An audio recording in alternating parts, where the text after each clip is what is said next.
believe me, it's much more vulnerable to sit here with your audience and you and say, I don't know. I don't know what's ahead. I'm scared. I'm nervous. I'm unsure. I'm on a little bit of shaky ground. But, I'm being honest with you. I'm being vulnerable. And I find that ever since having cancer and sharing that, what that does is it opens other people's walls to say, me too.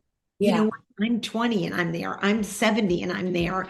I don't know either, but it's okay.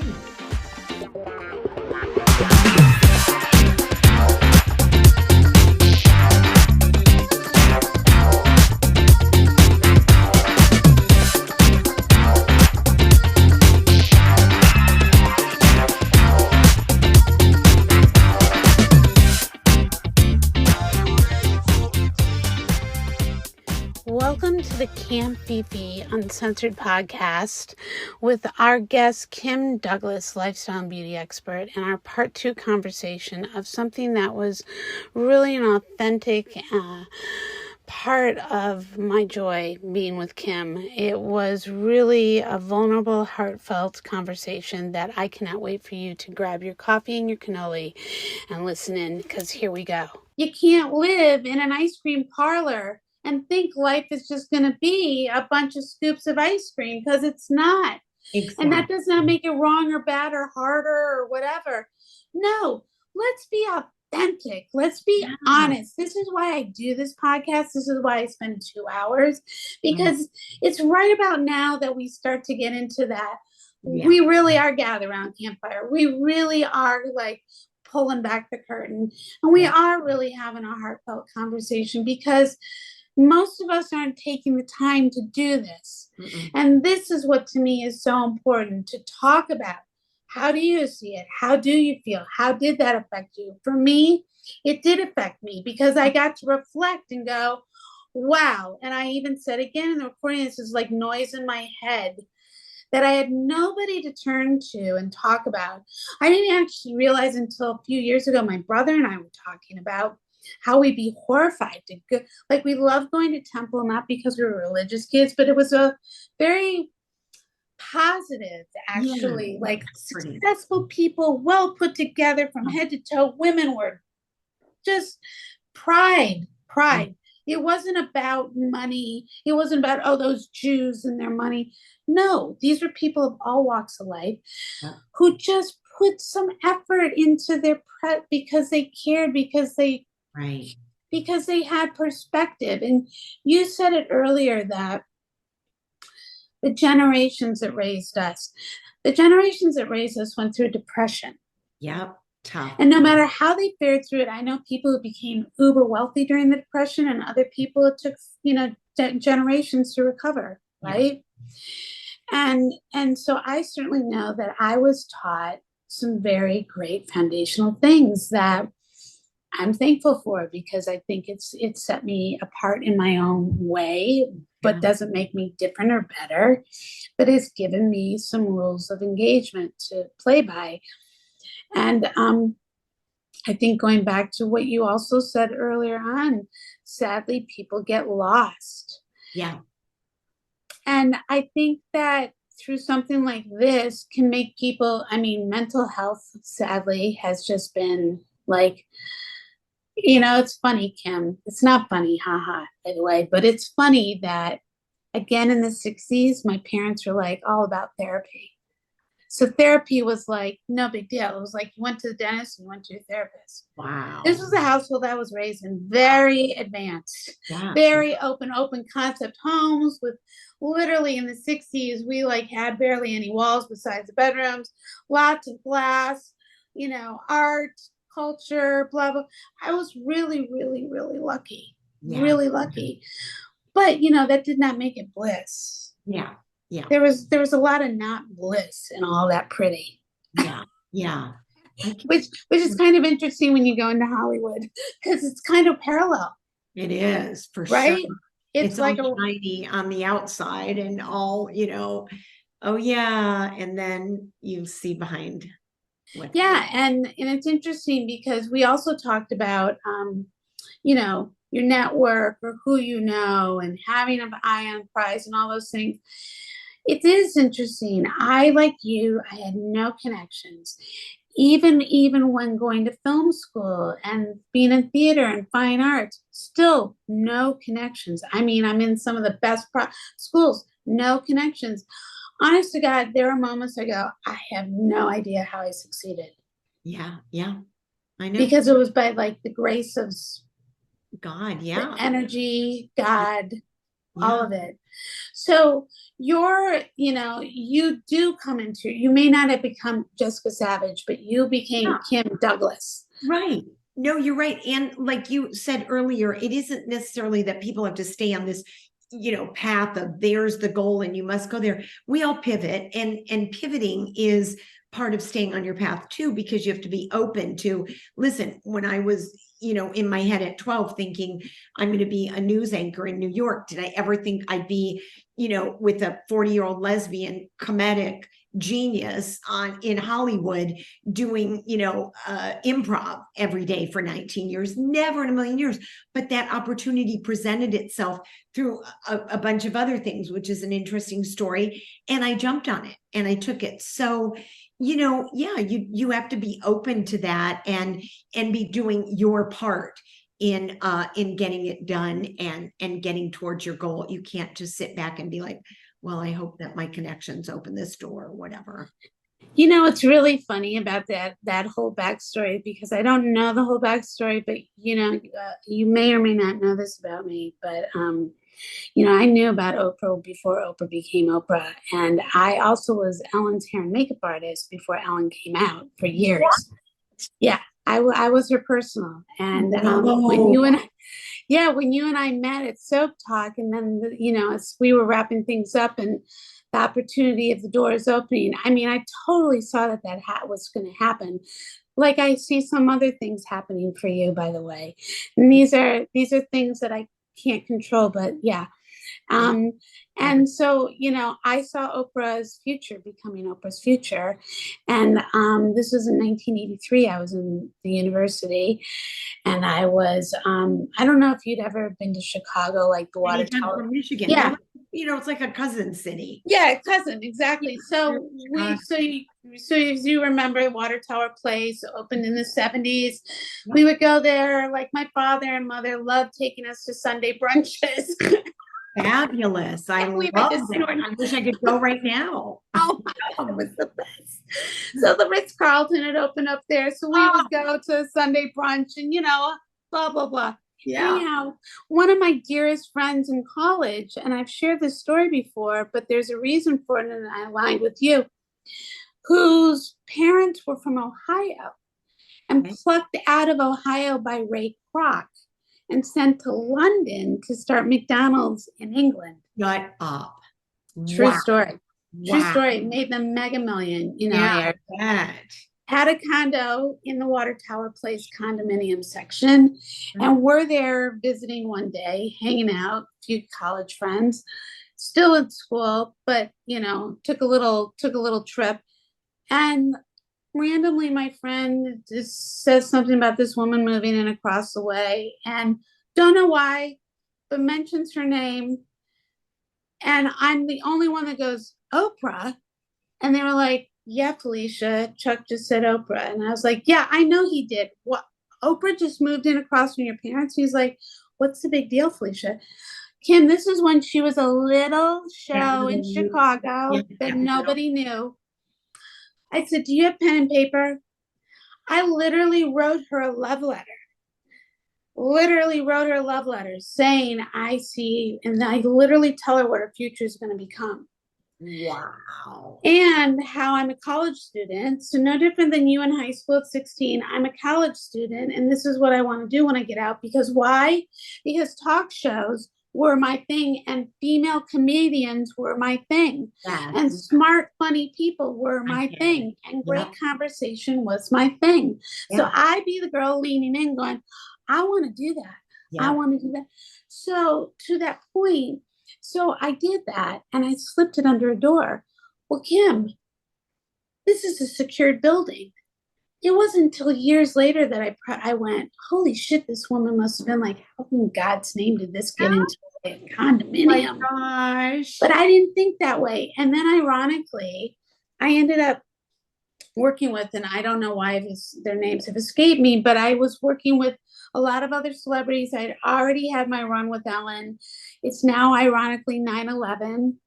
Strangely, I'm now aligned with this other actor who I'm doing rehearsals with at the Emmys for, like, Ellen's first actual hosting position.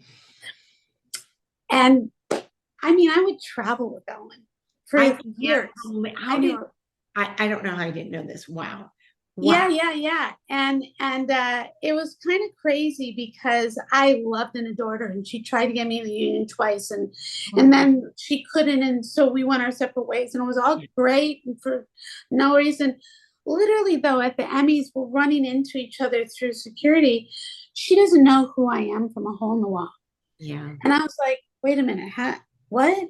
Like, I'd actually never witnessed anything like this in my entire life.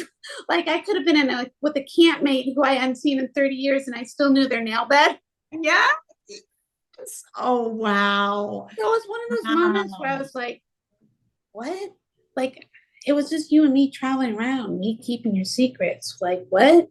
So it was fascinating. And I was so thrilled for you that you got to be in that realm because you deserve to be seen on that platform. And it's funny how I have seen I mean, Ellen she is a genius. She's Yeah.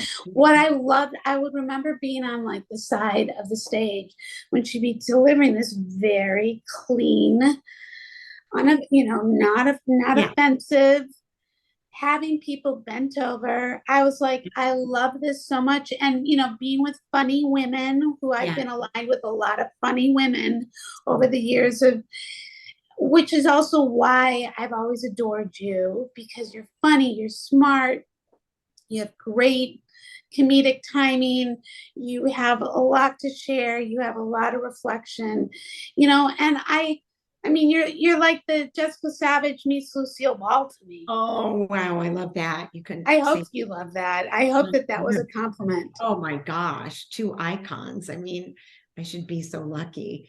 But yeah.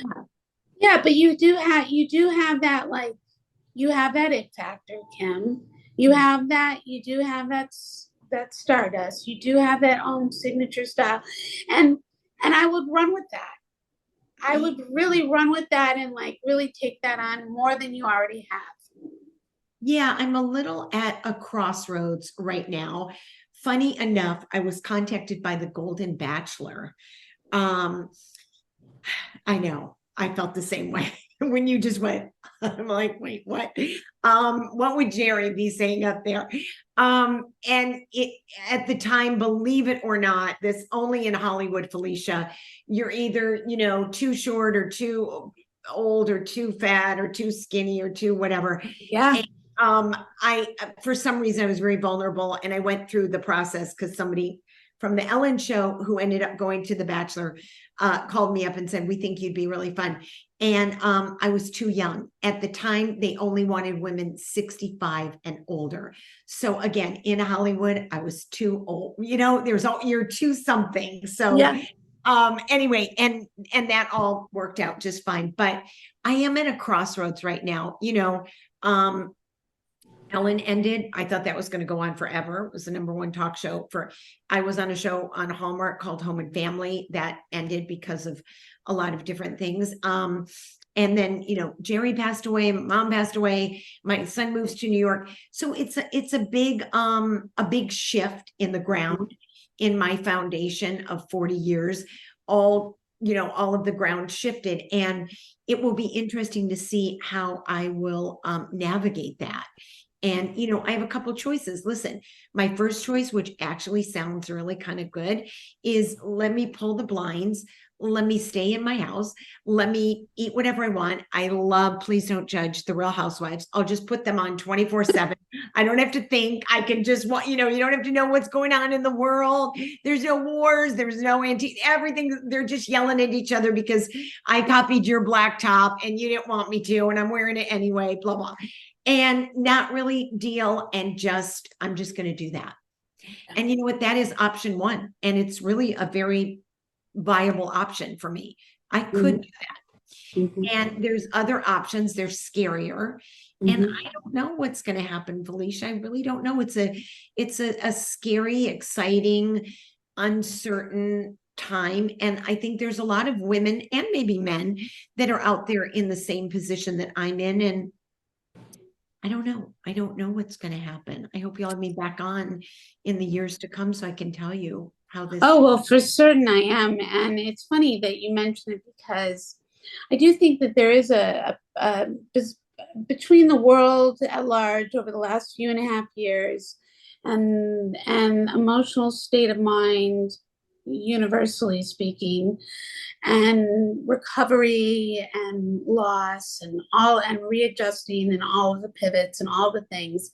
Yeah, I think that um I think also it's interesting to be at a stage where people either really do check out and just go, I'm done, did Yeah. my thing, don't need to prove another thing, boom, I'm done. I've never been of that mindset, Kym, and I don't think you are either. I No. don't care how independently wealthy I am, how many awards I've won, how much I've succeeded or not. I personally think Right. like living to the fullest has Yeah. barely just begun. Like, and I don't even know what that looks like, but I have a lot of desire to find out. Yeah. And that's how I look at it because, again, being curious of nature, like you and I both are, I don't think it would serve us very well No. to I not be engaged in the world. And yeah, I mean, I'd love nothing more than to sit here with like a, platter full of cannolis and a few other Yeah, things and exactly. go to town. And not that I haven't, but I don't want to go backwards. I want to go forwards. And and again, I think that goes like eye on the prize. Okay, so great. So you've achieved these things. So great. So these things have ended. So now what? For you, I do think it's endless. I mean, I think you're going to be on the Drew Barrymore show. Like, I think that that's your next thing. I don't know why I say that, but I think that that would be a perfect place for you, and I know why, for lots of different reasons. Okay. And if not that show, then it's going to be something like that you can be your authentic self, I like and that. that you'll be appreciated and loved, and your flavor will be perfect with the realm that it is. And I Right. don't know that realm. I just know what I like as an audience. And you and I both know this better than ever. And this is not to call out like our industry, but what you see in front of the camera and what you see as an audience member is not necessarily what's going on behind closed doors. No different than narcissism or no different than violence and Right. I'm not making it bad. I'm just saying, listen, we as a community, speaking of community, have to be a lot more conscious of how we take care of one another and treat one another, because the truth of the matter is we don't do it alone. Exactly. Nobody shines in front of the camera without a huge community behind it. Exactly. And none of those people just didn't show up to like be abused or spoken to badly or Right.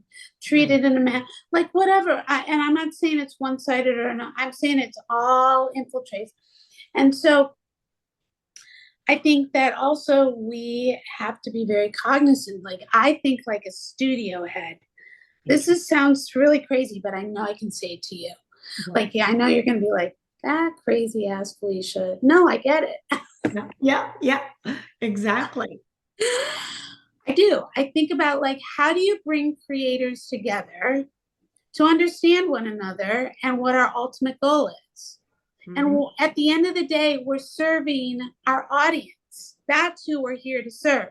Right. How do we make them feel heard, seen, and affected in the way that we want to positively? Doesn't mean we don't tell hard stories, but how. And I think that what people forget behind like this Wizard of Oz, so to speak, Yeah. is that, the audience doesn't have to stay with us if they don't want to. Yeah. For sure. And we have to be super sensitive to like, that doesn't mean you always have to make it politically correct or whatever, but you have to be aware that like The industry doesn't exist without the audience. If you don't have if you don't have an audience to watch the content, then what, that's why Taylor Swift's movie was the hugest thing ever. Yeah. Yeah. Whether you thought it was great or not. Was it the documentary? I didn't get to see it. It was the concert coverage Oh, the that they concert put coverage. together Yeah. into a Yeah. movie and now sold it to AMC and God knows what, Yeah. and without any middlemen. It's like Wow. a genius freaking move.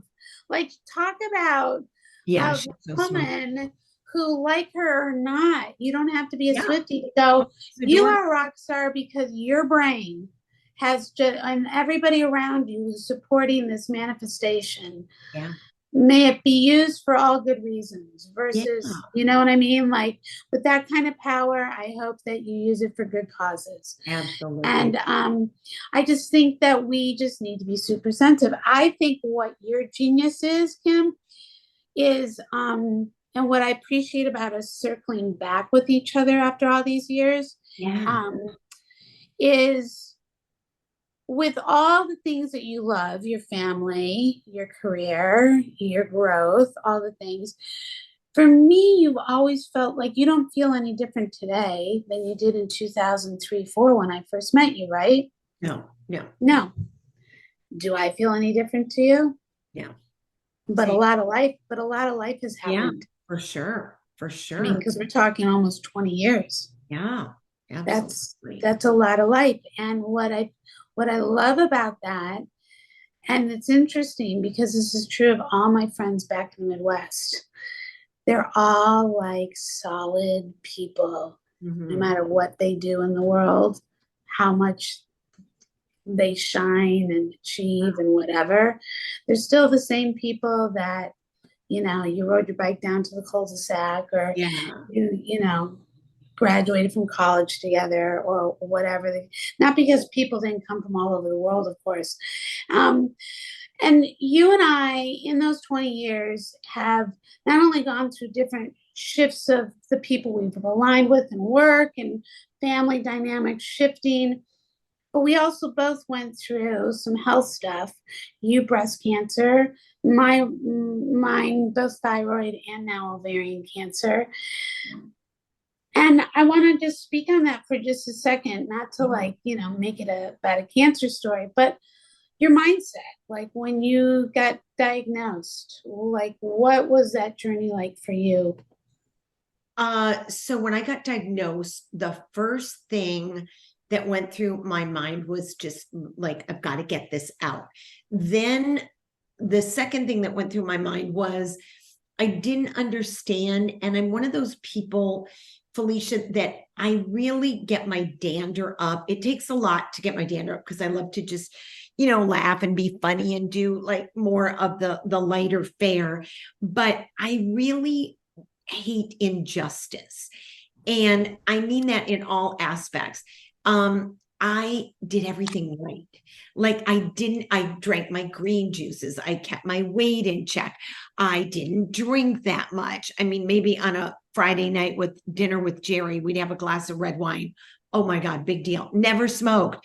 They say if you have a pregnancy that you bring to full term, it's another thing you won't get cancer. If you don't smoke, if you don't do alcohol, if you get exercise. I mean, literally, Felicia, if you did the thing, everything that science tells us that we have to do, I was every check mark. And I got stage 3 breast cancer.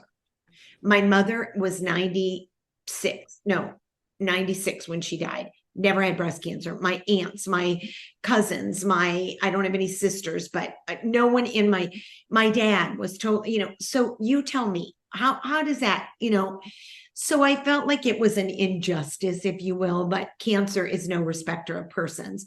And the thing about cancer is they don't care if you're non-binary, if you're he, her, him, what, black, white, Protestant, Jewish, it hits you.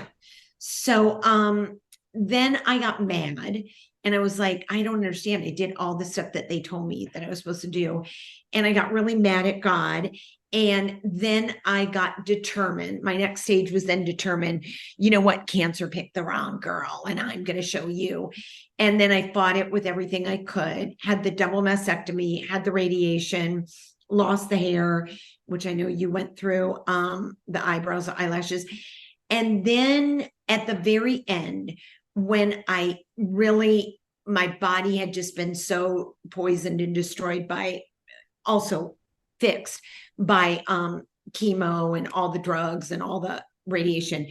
I didn't have anything else to fight. I just was like, you know what? I'm pretty well fried. And I tell this story all the time, so I'll make it shorter for you. But in my backyard, way in the back, there's like this kind of pathway that the people built. And one day I was so lost, Felicia, that I just started walking down this brick pathway, and I didn't know where it was leading. I didn't know where it was going, but I just was so lost, and I didn't want to be around people. I didn't want to be around happiness. I didn't want to be around people living their life because my life was so destroyed. And so I walked down this path, blah, blah. I'm walking, and the path kind of ends. And there were some rocks to the side of it, and there was cement and a railing on the other side, and it just ended abruptly, kind of like my health journey. I'm going along, and then all of a sudden, boom, oh, you've got a mammogram. Oh, you have cancer.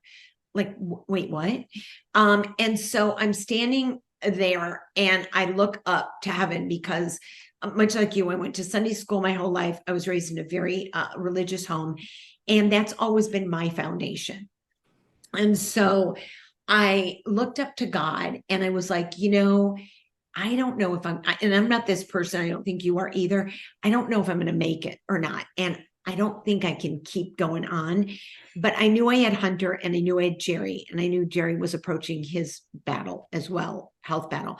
And I was like, I have to be here for a little bit longer, but I need a sign if I'm going to make it through, because I just don't know if I can do it.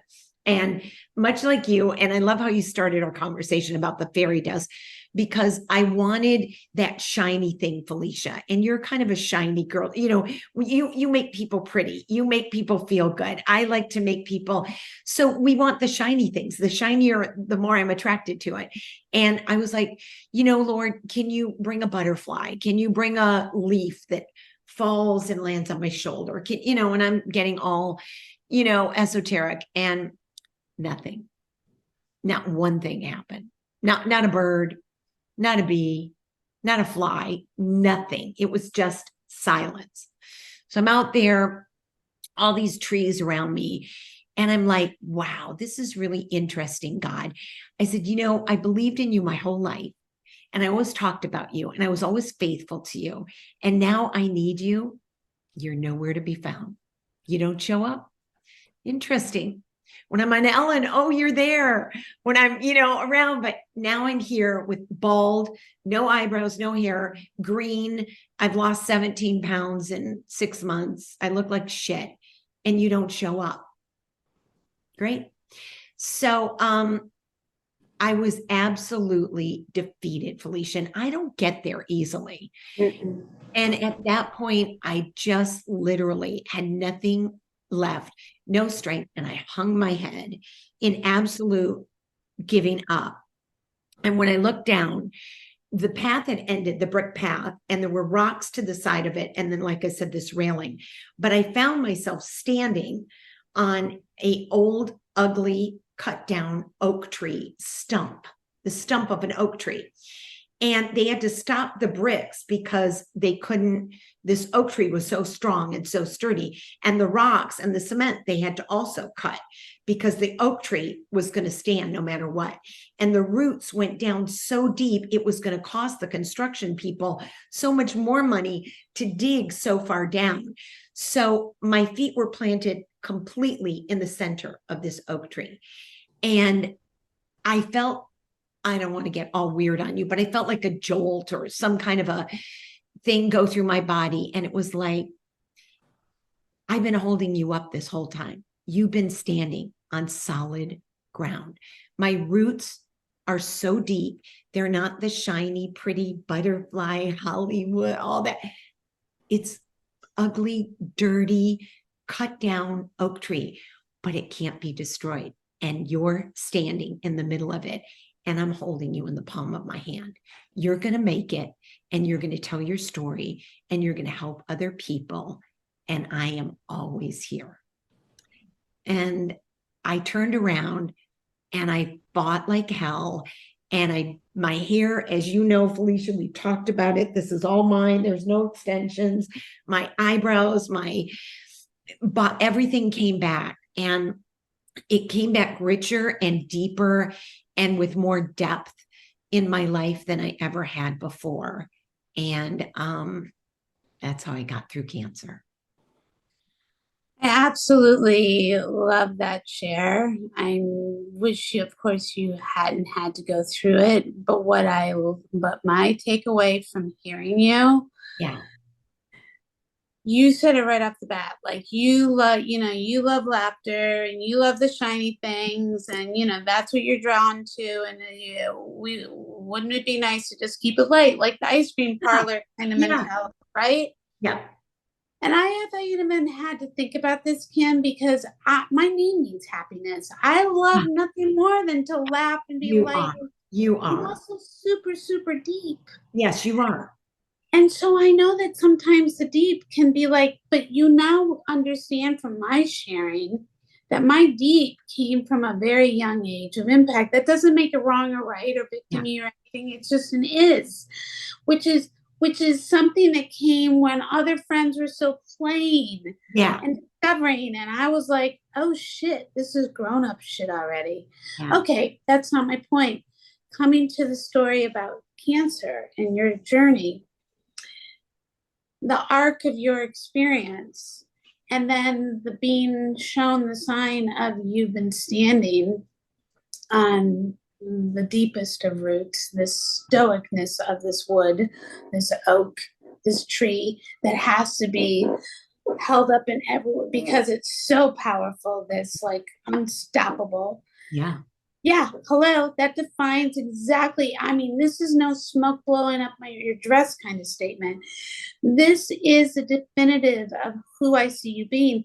From the arc of I'd rather be laughing and have the shiny thing, to the deepest rooted, like, wow moment of now who I stand before you is this person. Because that to me, it makes you even more delicious. I know I use that word, but I mean that like it's a great word. Because it's because of who your rooted is, who you are rooted as. That oak tree that stands within you, that is your force of nature, that you have stood upon, that you've been held up by, that you've been hanging around, that you've been hanging on, they've been wrapped around, that's wrapped around you, all those things. It's such a great, there's nothing lulu la la about any of this, because for me, this is like, whether you study mysticism or you study Jesus or you study Kabbalah or you study the Quran or what, we all have these things that all come back to the same thing, which is symbolism, tradition, signs, belief, hope. Speak to me, show me, all the things. And the power of the mind. And the power of will and the power of decisions. Again, going back to decisions. And I learned going through thyroid cancer that the strongest organ in my body was my mindset, was this. And so I was way more isolated during that time, even though I was working. Isolated because, like, even though people knew, it was a very strange experience. Very strange. Like, it was kind of weird. Like, I thought, wow, people are really acting like this would be good to have me out of the way. And I was like, who are these people? Like, you're not my tribe. Like, that's not how my tribe would be, people I grew up with. And it was just a really, and I went through it 4 times over 5 years. And I kept showing up, leading teams, working in triple digit heat with lead actors going, what the hell? And I'd be like, what do you mean, what the hell? Like, I'm here to take care of you. Like, what, there's nothing more to discuss. And I would just, because I knew that the industry wasn't going to be as very supportive of it. Strangely, though, weirdly, Kym, I'd see friends going through breast cancer, and then it was all about like, and I was like, wow, is it the body part? Yeah. Yeah. Is it because we're so fascinated by breasts? I get it, but what? That's Anyhow, funny. That's so really funny. It is funny. Like, wait, did you get the most popular cancer, or did you just get the kind of, oh my gosh, how wild? There's something here, Felicia. So crazy. And I even remember my friend of mine went through also breast cancer. Another friend of mine went through breast cancer also during the beginning of the pandemic. And people found a way to circle around her. And we were doing a lot of work together. And I said, this is going to sound really crazy. And this is before I was diagnosed with ovarian cancer.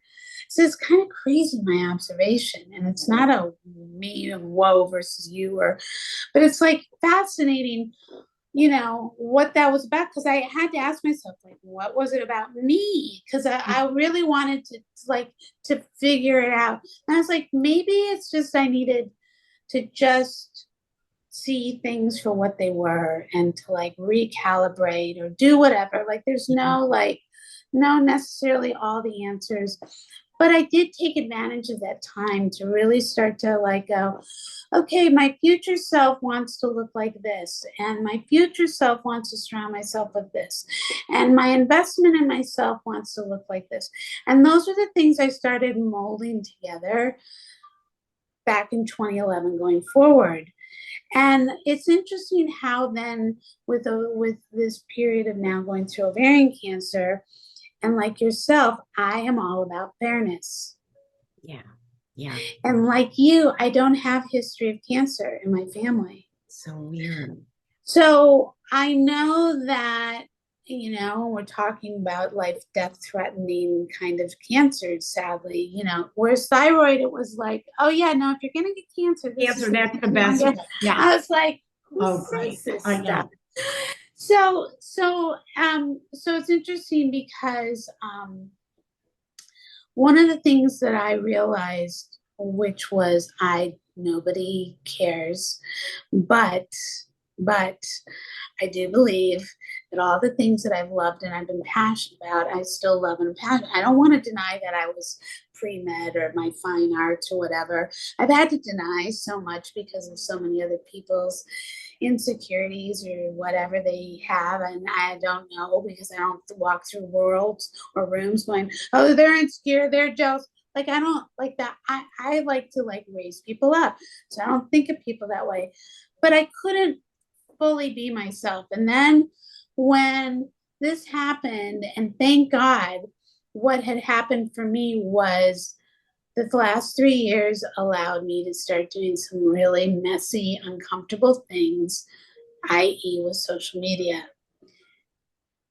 And I started hearing my mom like tell stories, write your words, use your words, do all that. She'd been wanting me to do this for quite some time. So I started slowly but surely doing that.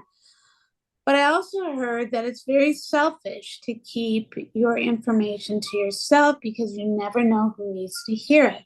I love that.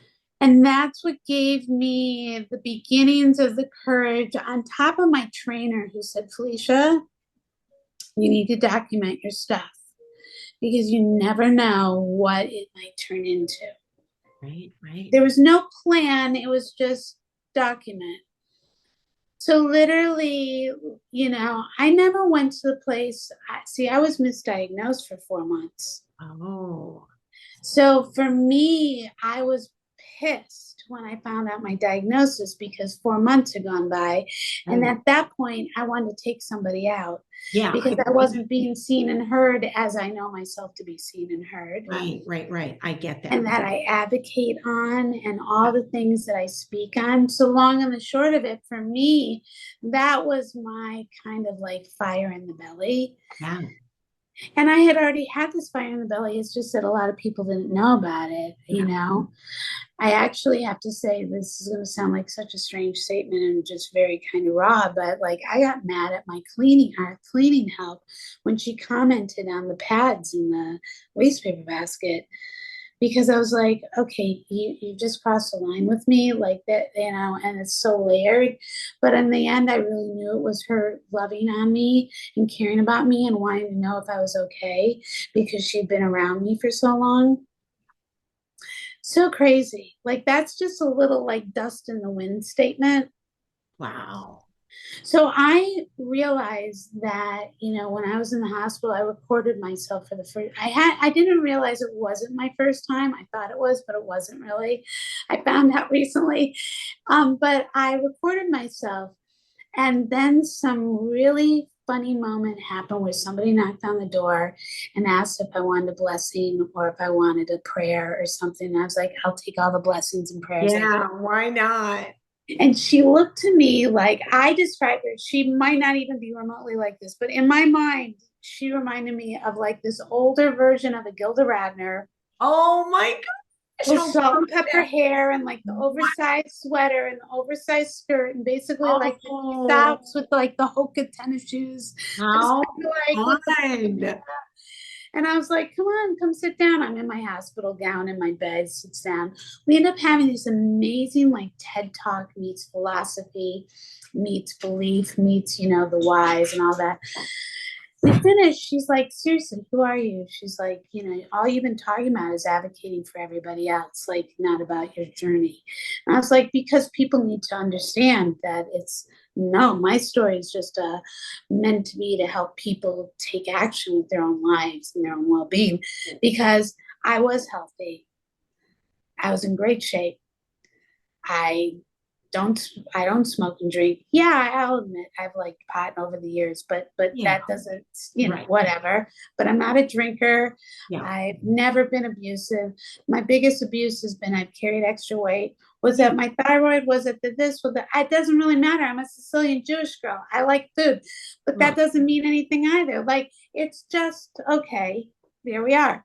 I know. But there was no reason other than you have been diagnosed.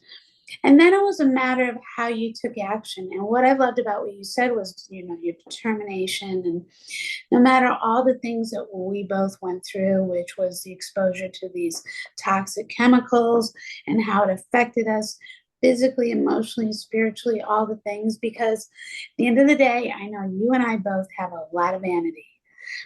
Yeah, I mean, you're not going to want to take my clothes off and, you know, like, but you might want to paint me there you with a go. little I like, you love know, that. you I know, love but that. I mean, it's like I'm not denying anything about, you know, I like even this morning I was like, seriously, own it.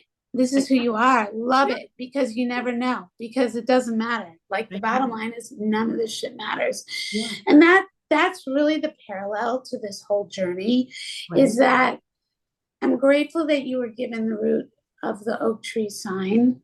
Yes. And I do believe in all those things. This is how I teach with mindfulness and intuitive healing and all these kind of like, again, people are like, are you kidding me right now? Did she not do? No, there's like, it's like taking my MD mentality and my therapy hat and taking it in a way that's not judgmental and is not forced down your throat and is not religious based, but definitely takes in mind all the things you've been through Yeah. and how do you heal yourself in a way that may be through seeing a butterfly Yeah. or realizing you're standing on the most powerful rooted oak tree. Hmm. And there are signs, There are. Oh, just have to be and open. you just have to be open. And it's interesting because, you know, one of the signs of going through things like that or life moments, whether it's being diagnosed with a health issue, losing a loved one, financial shifts, career shifts, all the things, we all have the power to say, why me? Or what next? Or Yeah. how am I going to forge forward? Yeah. Right. Yeah. And there's no, again, right or wrong. But as we reflected earlier, with a war like this, or with like being a child of having a moment where your parents get divorced, you lose your businesses, and your dad die all within 5 months to the day, and just go, what's the point? What did I And do? you don't realize you make these decisions Yeah. Yeah. because that's not who you are as a human spirit, but you are a human and have the right, like, God, I've been following you and leaning into you and believing in you and speaking on you, and where are you? Yeah.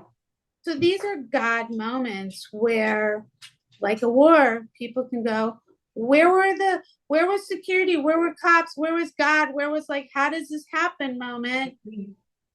And it is interesting how we have to collect ourselves, Yeah. all starting right here, Yes, and absolutely. manage our mindset, Yeah. Yeah. because it really is the difference between how we keep getting back up. Yes. Yes. That's a key. That is the key. And being a visionary.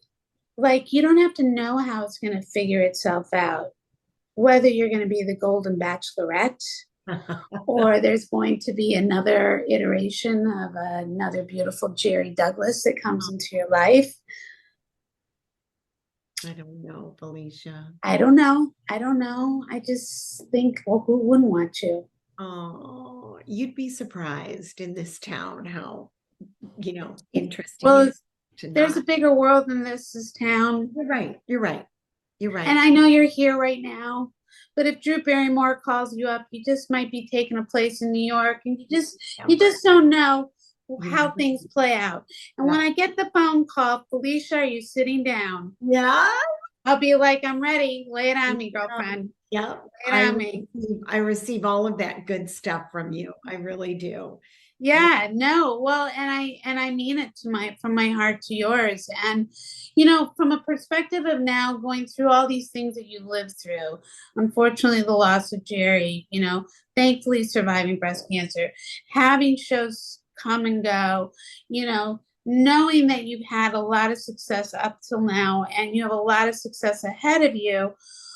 And with your purpose and your cause of, like, going forward, if you could, and I don't know, if you want to share this or not, but as a visionary and as a person who knows how to plant seeds and toe the field, so to speak, and manifest, what would you like to manifest? I mean, your mother lived into near, 90 something. So you've got a good 30, 40 years, Billy.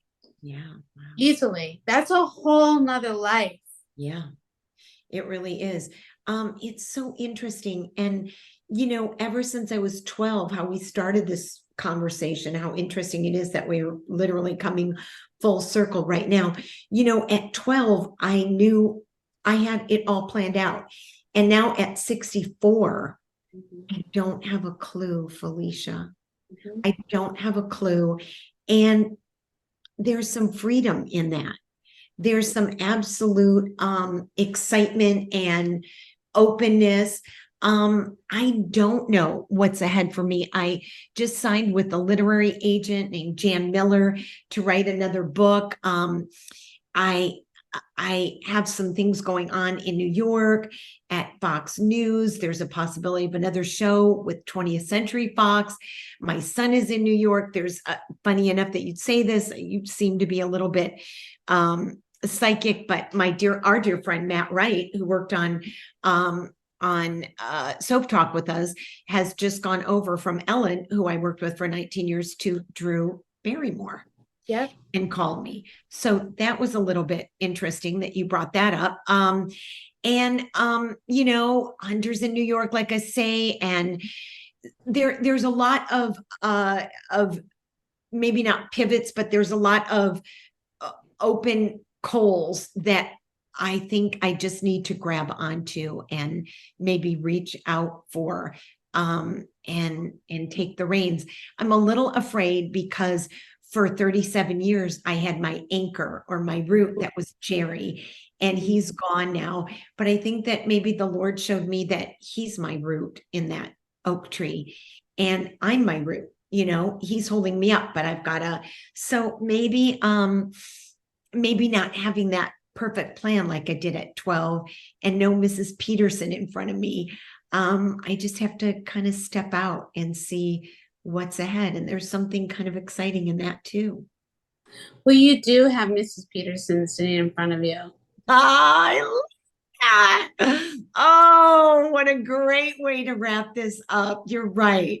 You're a lot prettier, a little more magical, a little more youthful. But you know what? I think God does keep putting Mrs. Petersons in front of all of us. That's right. In front of Amen to that. That was my point to that. That was exactly, I loved how you picked that up where I was putting down, girlfriend. It's absolutely the truth. If we're staying open, and it's interesting because we have lots of reasons why we can shut down. Like you said, close the shades and watch 24/7, Give me the chocolate cookies. I'm good. I'll just stay here. Yeah. But knowing who you are, even in the little way that I do, I'm not saying, I know that to the core, you have so much more life spirit to not only live into, but to share and to continue to spread your fairy dust and make a lot of people laugh and happy. And you know what, Kym? I also love that you're willing to show that other side. Yeah. Because I don't know in 2003 to 6 you would have. Matter of fact, I would guarantee you wouldn't have. Yep. Because that would have been not because you're not authentic, but because of all the other things. Yeah. And even if I had pulled you aside, I want to have a really authentic conversation. Be like, listen, man, you're getting me. Like you get like I'm here, but this is me, authentic. Yeah. And I would have said, no worries. Yeah. But inside of me, you're getting to know a little bit more about who I am. Yeah.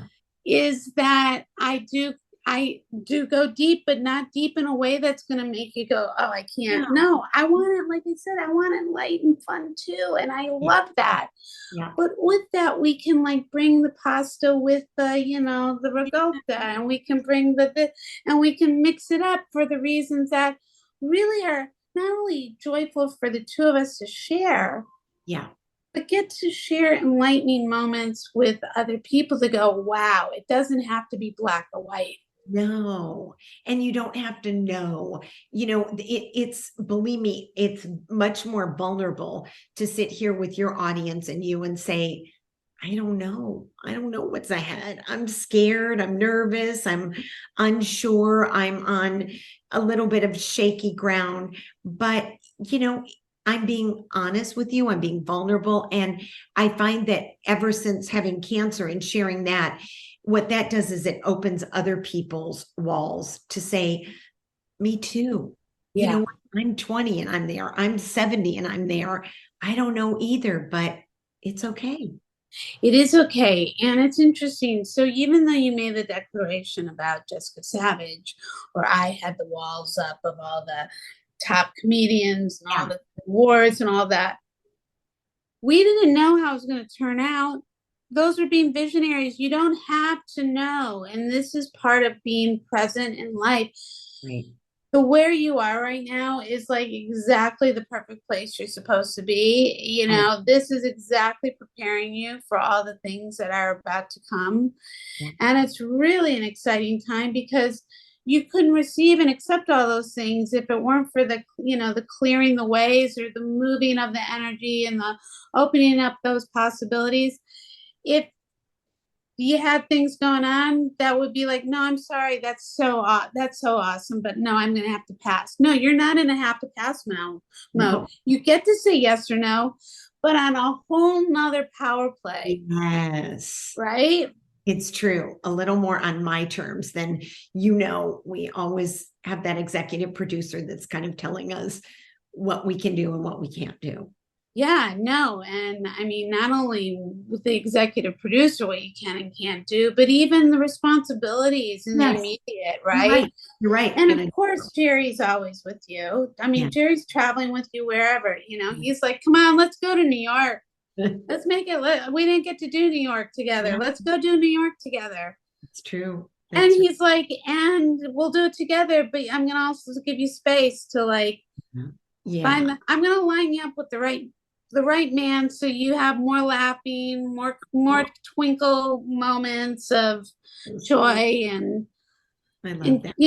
And sharing your life with and whatever and however. But I mean, I know yes, I know Matt's over there, but before Matt went over there, I also was like, because like yourself, he and I had also unfortunately lost touch all those years that you guys were Ellen. It was just a crazy and I'm again so happy that you guys had that run. Really, really great. And it was so good. I was so good to see you both shine. But yeah, I don't even remember when I said it to when we were communicating, because we were also supposed to try to get together before they effectively moved. And I don't know, at one point I just put it out there. I was like, so, you're going to bring Kym on, right? Like that's happening, right? And he's like, oh my God, I'm working on that. And I was like, it's a done thing. Like, this is my Oprah letter. It's done. That's your under the door. Yeah, you're right. Yeah, I keep these things under wraps, Kym, but that's truly how I see things. I receive it and I'm open to it. And like you say, whatever opens up, I think you and I are going to walk through. And that's well, and I not only think we're going to walk through, but I definitely want to do more things with you, talking on your platforms and sharing and inspiring and staying connected. I love that.